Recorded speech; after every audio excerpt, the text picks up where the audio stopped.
Hello friends, I thought it was time for an update on my health and on my progress since the automobile accident on October the 11th. Many of you have asked for an update. So I wanted to show you at the beginning how I'm moving around and able, with the help of a cane, to walk. I have to keep the collar on when I'm outside usually, or moving around or in the car. But I'm able now to sleep without it, and I get to get rid of it completely, I think in about 4 more weeks. So I'm going to take it off now and sit down and give you the update. But I wanted you to see me moving about a little bit. I want to say also that yesterday I was at my cardiologist for an appointment, and one of the nurses said to me, "Boy, you sure have been through a lot." He said, "How did that happen to you?" And I said to them, I was at a McDonald's and I refused to wear my mask, and this is what they did to me.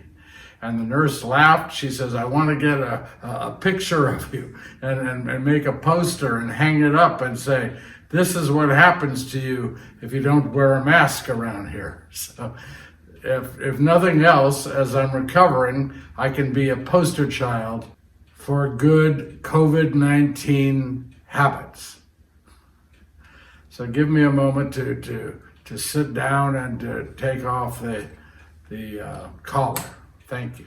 So now for the update. I, as you know, was in an automobile accident on October the 11th. My car went off the side of the hill and tumbled over and over again. And the things that went wrong were I broke my neck, and it's been fused C1 through C7. The entire upper part of the neck has been fused. It was broken. And my hand was mangled, and the doctor really had to rebuild it.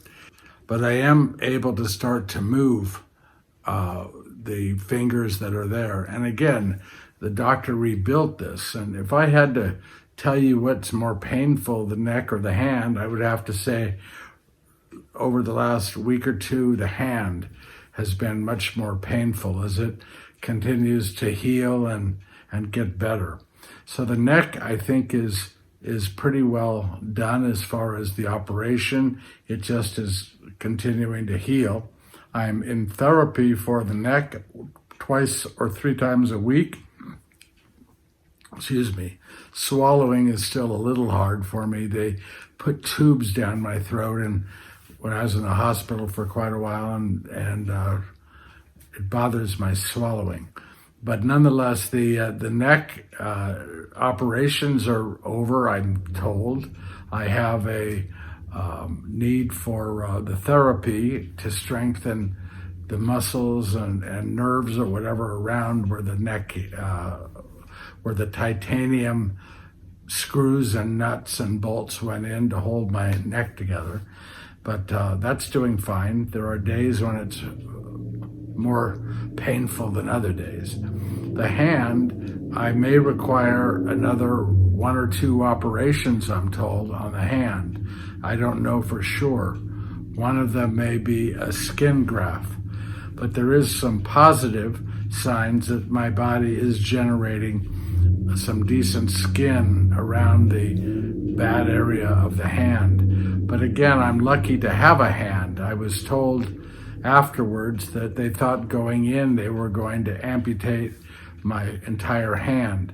But this doctor, surgeon, this hand surgeon at UCSD Trauma, was able to rebuild my hand, and I'm very grateful to him. The third problem that I had that I don't think I mentioned in the last update, and maybe because I didn't really know, I don't remember the accident at all, and I don't remember much of what happened in and out of the hospital. But apparently in the accident were damaged, I damaged main artery and vessels that go up my neck, and those have to be looked at. They wanted to do an angiogram in the hospital initially when I was there, when they were doing the neck surgeries. But I almost died. I had multiple strokes as a result of an angiogram back in 2015 and 16. It loosened plaque that went up into my brain and caused strokes. So there's some fear about doing an angiogram. But what they've decided to do, using the concept of risk versus reward, is to kind of keep watching the vessels as best they can and see if they repair themselves. I saw my neurologist just the other day, and she said, let's do that. Let's put off even thinking about an angiogram until maybe January or February, and then see how you're doing. Sadly, the only sign that I will get that they're not repairing is a stroke. So it's not that positive an outcome, perhaps. But if it does repair itself, then that would be great. And so they're going to keep an eye on that. And I have a tentative date for an angiogram to look at the neck arteries and vessels in January or February. Another issue that came up that I did not share with you the last time because I didn't realize it was connected, but I cannot raise my arm. I can raise my arm maybe just halfway, my right arm. The left arm, which is the surgery, I can do, it'll go up, I can do that, it's just the hand won't work. But the right arm, I can't lift any higher than like this. I have to, if I'm going to comb my hair, which I tried to do for you here today, I have to actually get down on my knees and get my elbow up onto the kitchen sink counter and then try to brush it because my hand won't go up that high. And so they're trying to figure out the cause of that. And they're thinking maybe in the accident, the arm, the shoulder somehow was damaged. And so they're doing an MRI on December 20th, Sunday, to look at that to see if there was damage that can be repaired or fixed in my shoulder. So that's still ahead of me. It's frustrating not to be able to raise the arm. But all in all, every day is a little bit better. Every day is a step toward getting past this horrible accident. I have always been a person who doesn't like taking pills. Most of my life, I didn't even take aspirin. But I've been on some pretty good pain pills, as you can imagine. And I've slowly weaned myself off of them. And now I'm just taking extra strength Tylenols to help deal with the pain. And so I look forward to the day when I can wean myself off of those. But this is Christmas time, and I want to make a comment, if I may, about Christmas. You see, I view Christmas as this wonderful opportunity for us to grow closer to God through Christ as we prepare during this Advent season for the birth of Jesus into this world. But I'd like to always remember that his birth is a gift to us from God. God gave his only begotten Son to be born into this world, a gift from God to all of us. And Jesus gave the gift of himself by ultimately dying for us so that we could enter into heaven. So gifts are associated with Christmas. We I think, give gifts in part because of the story of the wise men, the magi, three kings that we hear about who brought the gifts, the gold, the frankincense, and the myrrh. And so we give gifts. And I want to say that I have received, since my accident, more gifts than you can imagine. From the doctors and the nurses in the hospital, I received the gift of life, not once, but because I coded and died in the hospital, they brought me back to life. So they gave me the gift of life twice. And then all the gifts I've received from you. And you may not realize this, so I want to tell you here at Christmas time as we prepare that the gifts you've given me have been so important to me personally, but also for my recovery. You may not realize this, but the texts, the emails, the cards, the letters, the quilts, the other gifts that I've received, in the way of you saying you're thinking about me and praying for me, have meant so much to me. And they have kept me going all this time.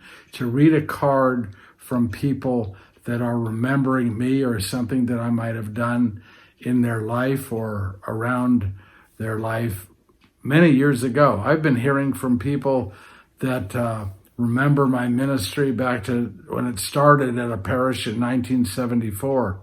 I'm hearing from people who I knew from the time I was 1 and 2 years old. I'm hearing from people that remember the work we did in a program called Rad Night, which was for high school, college kids. Now, these are kids that were kids, high school kids back in 1982, 83, 84. So now, I don't know, they're probably grandparents, and yet they're writing to me and saying how much it meant to them that we had this ministry for them, that we were there giving them this glimpse of God, this teachings of God, and the unique way we did through Rad Night. That means so much to me to hear from you. It means so much to me to hear from all the lay pastors that we formed all over parishes all over the nation, and the people from the different ministries that I've worked with. Especially, my gosh, the amount of people who've contacted me from Retrovi, a ministry that I've spoken to and performed for over 20 years now. I want you to know that when you're in ministry, or when you're a leader or you're a teacher, you reach a point always where you wonder, does what I do make any difference at all? Did my efforts to reach out to, in my case, give a talk or do a performance, did that reach people? Did that change somebody? Was it a positive influence? And we question ourselves many times, and we don't always get positive reinforcement. It's kind of like George Bailey in that Christmas movie, It's a Wonderful Life, where he's wondering, did his life mean anything? I want you to know that I received from you the greatest gifts I could ever have. The people at the hospital saved my life. You, through your cards, your letters, your emails, your texts, reminded me that my life made a difference.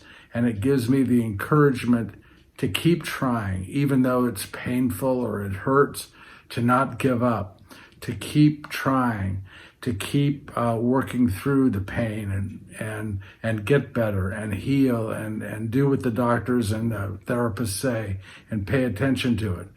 I want to do it more than ever because you've made me feel that what I've done was important, that it had meaning.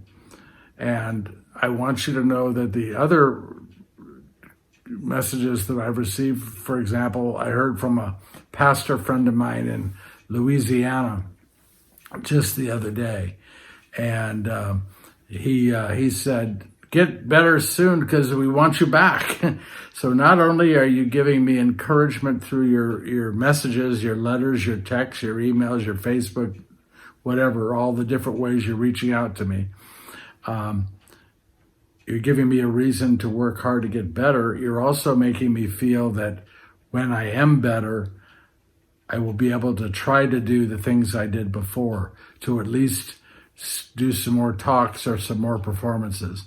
So the greatest gift we can give to each other is ourselves, and a message from ourselves, and a message from the heart. And I want you to know that I have taken each of your messages to me, no matter the form, and taken it as a special gift from your heart to mine. And it's made a major difference in my remaining positive and remaining focused on getting better. And I am truly grateful for that. The wise men and the story of the wise men and the giving of their gifts, the gold, the frankincense, and the myrrh, may have sparked the giving of gifts. But something you may not know is that although we celebrate the wise men at Christmas time, in actual fact, historically and scripturally, They didn't really come on Christmas. Now, I hate to tell you that, because I know when you went to Walmart and you bought your wonderful nativity set, you got Mary, Joseph, Jesus all there together with the wise men and with the shepherds and with the angels. But in actual fact, the wise men, the magi, the three kings came maybe a year to 2 years after Christmas. But what's the message in that? The message is that the giving of gifts is something that we give not just at Christmas, but we give throughout the year. We give of ourselves throughout the year to one another. And that's the wonderful gift you've given me. And I am so grateful. One of my favorite lines in all of Scripture is the verse that talks about the wise men when they left Jesus. They've come to Jesus, given the gifts of gold, frankincense, and myrrh. And then they left, and it says they left by a different path. They took a different path. And I want to say, and I believe this with all my heart, that when we come to an understanding of God through Christ, our life takes a different path. We become new people. We become a new creation. And it's a wonderful message from the wise men. Give the gifts throughout the year. Give of yourself to people in need. And I'm telling you, as one who is in need, I am so happy and blessed by your prayers, your thoughts, and your words. So I have a wish for you, or a prayer for you, that this Christmas, as we prepare ourselves during these weeks leading up to Christmas with our anticipation and our hope, visions of what this birth of Christ is going to mean to the world, I pray for you that you will have a new birth in your own life, a new birth of love, a new birth of hope, a new birth of wisdom, a new birth of peace. We've been through a horrible, horrible year. And I want to say that next year could not be worse, but I'm smarter than that because we never know. But what we can do is we can focus not on the bad year, like I'm not trying to focus on my accident or the pain, but we focus on the good that we can do for others, the good that we can do in the future. We focus on the hope and the joy that can come from us being born anew, which is my prayer for you this Christmas season, that the birth of Christ be a motivator for a new birth in your own life. Amen. Thank you for the cards, the letters, the emails, the texts. It's the best Christmas gifts I could have ever had, and I am so blessed. And until the next time, may God continue to bless each and every one of you. Merry Christmas and a happy New Year.